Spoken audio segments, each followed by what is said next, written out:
एवढी मोठी शिक्षा देत आहे.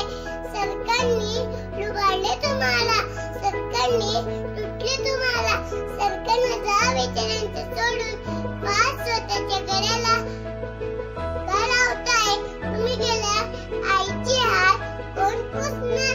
तुम्ही गेल्या त्यांची मुकल्याचे बोट कोण नेणार? बाबा आहो, तुम्ही पिकवलेल्या धान्याचं कणकण सर्वांना तुमच्या आठवण करून दे. पण तुमच्या आठवणीने वळले झाले माझे डोळे कोण पुसणार?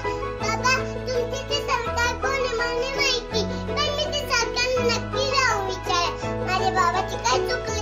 माझे बाबा शेतकरी होते, हाच का त्यांचा गुन्हा नाही ना?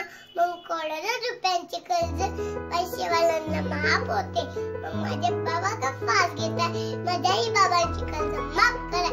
याची मुली एका शेतकऱ्या